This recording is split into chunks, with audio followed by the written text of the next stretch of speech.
में ऐड भी करना।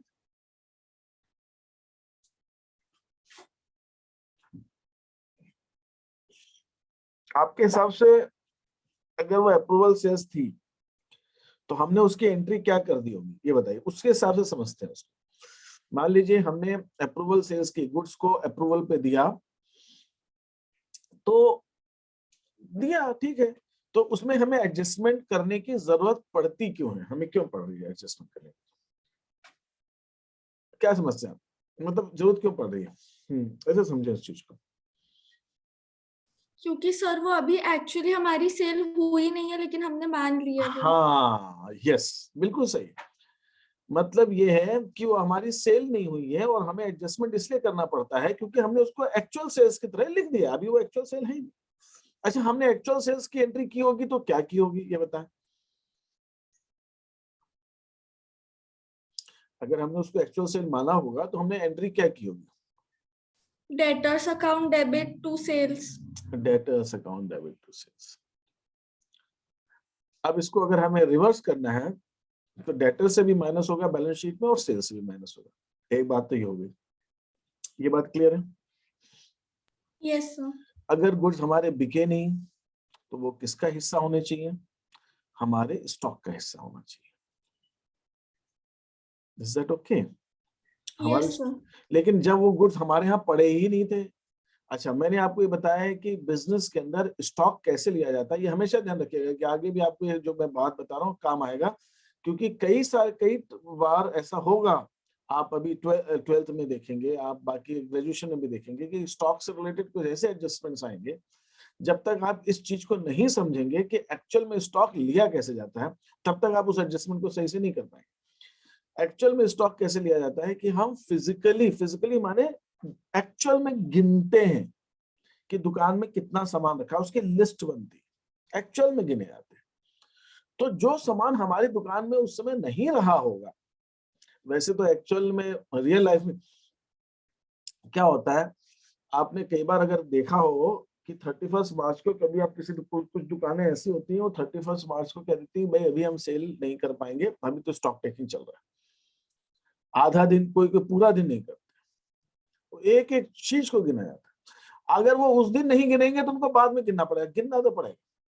मान लीजिए आप 31 को नहीं गिनते तो बाद में करो, दो एक दिन बाद में करो, कुछ लोग रात को करो, जल्दी करो, कुछ एस्टिमेशन लगा लेते होंगे, हो सकता है एक्चुअल नहीं गिनते हो, देखता हाँ इतना उनका कुछ सामान ऐसा होता है, बोरियां गिन ली, मैं गुड़ा वो है अनाज की दुकान है, वो होलसेल में बोरियों में गेहूं चावल बेचते हैं, उनको क्या करना है, कोई लंबा काम थोड़ी है, तो कितना ही मान लो, बोरियां तो गिननी है, बोरियां गिन डालो, कुछ घंटे लगेंगे ज्यादा से ज्यादा, और क्या होगा, बोरियां गिन डालो, मालूम है एक बोरी में कितना किलो सामान होता है, उसके हिसाब से लिस्ट बना दी, हो गया स्टॉक, हो गया। कुछ में जब खेरची सामान होता है, फुटकर सामान होता है, सन्ड्री आइटम्स बहुत सारे होते हैं, वहां पे ज्यादा टाइम लगता है, और उसमें भी जब वो बड़े आइटम, अब इलेक्ट्रॉनिक की दुकान है, अब ये कितने टीवी, कितने टीवी रखे होंगे, कितने फ्रिज रखे होंगे, कितने में कितनी देर लगती है, उसमें टाइम ही लगेगा। लेकिन कई बिजनेसेस में, स्पेशली गारमेंट्स वगैरह में, कुछ हो सकता है जहां पे बड़ा स्टॉक होता है, इवन मेडिसिन में भी हो सकता है, दवाई की दुकान में, रिटेल शॉप में बहुत सारा सामान होता है, तो उनको कुछ टाइम लगेगा। तो पहली चीज आपको समझनी कि स्टॉक में फिजिकली एक प्रॉपर उसकी काउंटिंग होती है और रिकॉर्डिंग होती है, उसको कहते हैं, वो होता है स्टॉक टेकिंग। तो जब वो स्टॉक माल जो हमने अप्रूवल पे दिया, वो हमारा अगर बिका नहीं तो हमारी दुकान पे होना चाहिए, तो हमारे स्टॉक का हिस्सा होना चाहिए, लेकिन वो हमारे स्टॉक का भी हिस्सा नहीं है। क्यों नहीं है, क्योंकि हमारे पास था ही नहीं, वो तो कस्टमर क्या पड़ा हुआ था। तो हमें क्या करना पड़ेगा, हम जब रिवर्स एंट्री करेंगे sales account debit to debtors, वो तो सेल्स प्राइस से करेंगे, क्योंकि हमने सेल की एंट्री तो सेल प्राइस से की, और जब हम स्टॉक में लेंगे, तो स्टॉक में जब हम लेंगे तो उसकी जो कॉस्ट प्राइस है जो कम होनी चाहिए, इसको, इसी एडजस्टमेंट को थोड़ा सा हायर लेवल का भी बनाया जा सकता है, मैं भी बताता हूँ आपको, चलिए आपने पूछा ही। और जब हम स्टॉक में लिया तो स्टॉक में आया नहीं, तो उसकी जो कॉस्ट प्राइस है उसको हमें क्लोजिंग स्टॉक में ऐड करना होता है, ट्रेडिंग अकाउंट में भी और बैलेंस शीट में, ठीक है ऐसे। Yes sir. इसी चीज का एडजस्टमेंट मैंने बताया था गुड्स इन ट्रांजिट वाला, रास्ते में सामान पड़ा हुआ अभी तक पहुंचा नहीं हमारे पास, जब पहुंचा नहीं तो स्टॉक में आया नहीं, लेकिन खरीद तो लिया, और जब पहुंचा ही नहीं, स्टॉक में ही नहीं आया, तो हमने बेचा भी नहीं, पता चला परचेजेस में तो इंक्लूड हो गया, तो ना क्लोजिंग स्टॉक में है ना सेल्स में, तब तो प्रॉफिट सही नहीं आएगा। तो दोनों साइड कहीं ना कहीं तो होना चाहिए, या तो बिक जाए या फिर नहीं बिके। ना हमने अनसोल्ड में लिया है, ना हमने सेल्स में लिया उसको, तो हम क्या करते हैं, उसको उसकी कॉस्ट प्राइस को भी हम क्लोजिंग स्टॉक में ऐड कर देते हैं। सर स्कूल में एक एडजस्टमेंट एंट्री दी थी, वो समझ नहीं अच्छा आई। एक बताओ, ये जो क्वेश्चन पूछा उससे रिलेटेड होगा एडजस्टमेंट दिमाग में। मान लो अनवी, हमने एक कस्टमर को गुड्स सेल कर दिया, बात समझ में आ गई, सेल कर दी, इसका मतलब हमने उसकी सेल की एंट्री भी कर दी, बट वो गुड्स हमने अलग कर भी दिए थे, लेकिन वो भेजने से रह गए, हम उसको डिस्पैच नहीं कर पाए। तो अब ये बताओ कि हमें क्या करना चाहिए।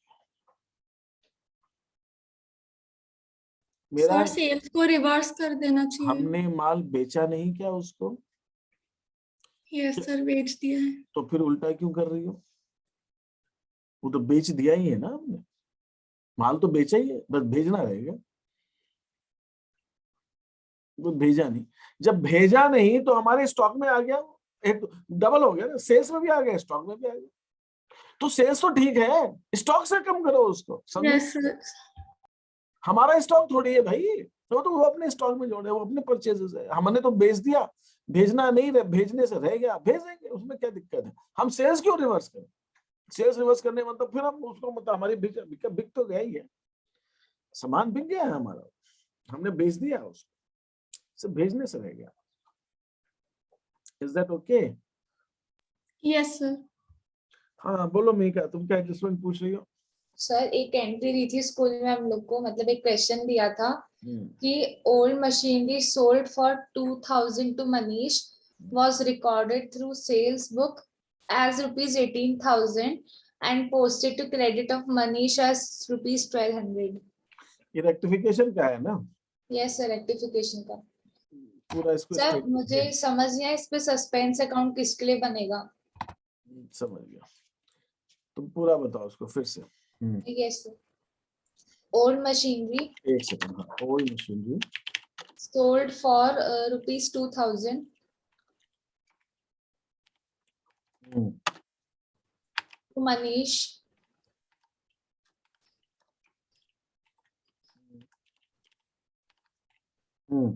was recorded through sales book as rupees 18,000. ये कहना चाह रहे हो ना? हाँ, और सर इसके आगे एक और है कि and posted to credit of Manish as rupees 1200.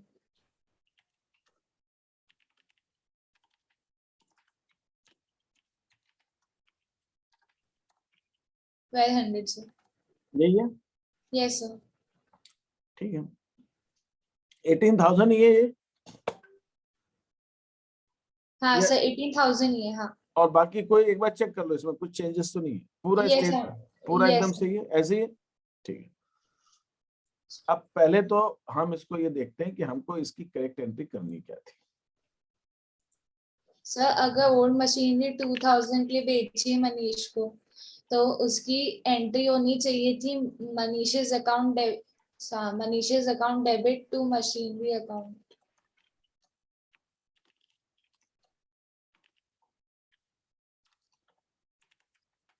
हमको ये एंट्री करनी चाहिए थी। Yes sir. हमने क्या किया,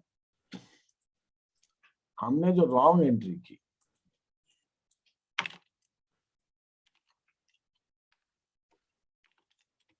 सर रॉन्ग एंट्री जो करी थी, तो हमें मतलब मशीनरी में क्रेडिट करना था, लेकिन सॉरी सेल्स अरे में। करना वरना नहीं था, जो किया वो था रॉन्ग एंट्री में। रॉन्ग एंट्री करते समय ये थोड़ी देखते क्या करना था क्या नहीं करना था।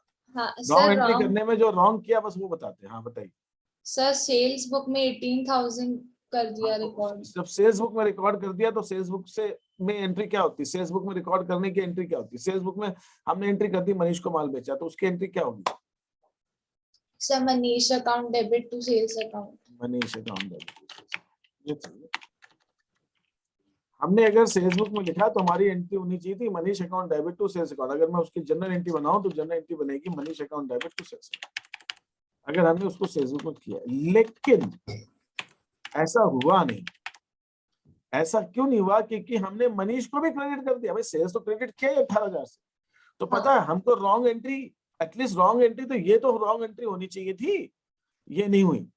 तो क्या रॉन्ग हुई? एक और गलती हुई, वो ये होगी कि मनीष को हमने सेल्स मनीष को क्रेडिट कर दिया इतने से 1200 से। तो हमारी एक्चुअल में जो रॉन्ग एंट्री बनी वो कुछ रॉन्ग एंट्री हमारी ऐसी बनी। हाँ, ये बनी रॉन्ग एंट्री। अगर मैं रॉन्ग एंट्री करूं तो हमारी रॉन्ग एंट्री ये बन गई। जबकि मनीष को डेबिट करना था 18 से, मनीष को तो क्रेडिट किया और वो भी 18,000 की जगह 1200 से कर दिया। हाँ बोलो। सर मैं ये कह रही थी कि अगर इसमें लिखा है कि posted to credit of Manish है तो इससे आई थिंक लेजर में आएगा ना वो तो। मैडम उसकी एंट्री तो बनेगी ना, सेल्स बुक हाँ है हाँ हाँ, एंट्री यस बनाई सर ना। उसकी एंट्री बनेगी। देखो बात सही तुम कह रही हो कि वो लेजर में गया, बिल्कुल सही है। लेकिन क्या होता है जब हम इस चैप्टर को पढ़ते हैं तो जो कुछ हमने लेजर में किया या जो कुछ हमने सब्सिडरी बुक में किया उसको जर्नल एंट्री के फॉर्म में लिखकर करते हैं, तब हमको उसको रेक्टिफिकेशन करने में आसानी रहती है। मैं यहाँ पे लेजर बना के कैसे समझाऊं तुमको कि लेजर में ऐसा ऐसा हो गया? हाँ नहीं नहीं सर वो तो मैं समझ नहीं, यू गॉट इट ना। ये जनरल हम एंट्री क्यों करते हैं रेक्टिफिकेशन में? गलती कहाँ हुई? लेजर में हुई। गलती सब्सिडी बुक में हुई। तो सब्सिडी बुक तो मैं यहाँ पूरी नहीं बना पाऊंगा समझाने के लिए। तो ये समझाने के लिए या समझने के लिए जो कुछ हम लेजर में करते हैं या सब्सिडी बुक में उसको हम एंट्री के फॉर्म में रिप्रेजेंट करते हैं और फिर समझते हैं। तो हमारी जो करेक्ट एंट्री होनी चाहिए थी, the correct entry should have been this, Manish to sales. लेकिन हमसे जो रॉन्ग में एंट्री हो गई और वो हो गई to sales to Manish. Manish को भी क्रेडिट कर दिया और सेल्स को भी क्रेडिट। जबकि अगर हम देखें तो मनीष को तो एक तो डेबिट होना था 2000 से और हमने क्रेडिट कर दिया 1200 से।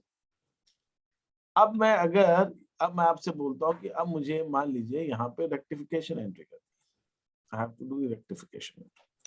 तो सर मनीष को हमने जो रॉन्गली क्रेडिट किया था तो 2000 में 1200 और ऐड करेंगे।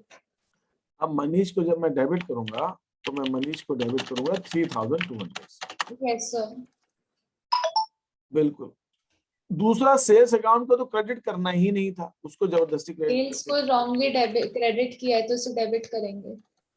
कितने से? 18,000 से।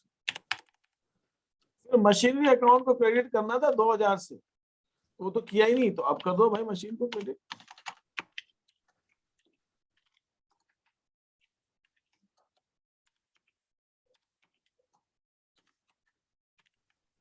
जो बचा हुआ डिफरेंस है वो सब सस्पेंस में जाएगा।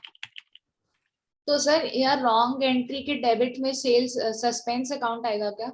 क्रेडिट में आएगा। नहीं, रॉन्ग एंट्री में कुछ नहीं आएगा, रेक्टिफिकेशन में आएगा। सस्पेंस तो रेक्टिफिकेशन में आता है, कभी रॉन्ग राइट में थोड़ी आता है सस्पेंस। Okay sir. तो यहाँ पे क्रेडिट में हम सस्पेंस क्रेडिट करेंगे। कितने से करेंगे? 19,200 रुपए, 19,200 ऐसे। ठीक है, यस ये हमारी इसकी रेक्टिफिकेशन एंट्री बनेगी जो गलती हुई है उसकी। सर आप एक बार सस्पेंस अकाउंट में बता भी सकते कि कैसे क्या होगा? सस्पेंस अकाउंट तो ऐसा है मैडम, आलू है, जब कोई सब्जी कोई भी बनानी हो ना उसमें डाला जा सकता है। सर वो तो ठीक है, नहीं मतलब जो आपने जो मतलब जो भी अमाउंट डाला है ना एक बार मैं ये कह रहा हूँ कि आपको जनरल एंट्री का रूल कायदा क्या है? कोई भी हम जनरल एंट्री बनाते हैं तो उसमें क्या होता है, डेबिट साइड और क्रेडिट साइड का टोटल बराबर होता है ना। Yes sir. तो डेबिट साइड का टोटल कितना आ रहा है? 21,200। क्रेडिट साइड का टोटल 2,000 आ रहा है। तो मैंने कुछ नहीं किया, ये 21,200 में से 2,000 माइनस कर दिया तो बचा हुआ अमाउंट सस्पेंस में। सस्पेंस अकाउंट तभी जाके डेबिट क्रेडिट दोनों बराबर बनेगी ना। यस सर तभी होंगे।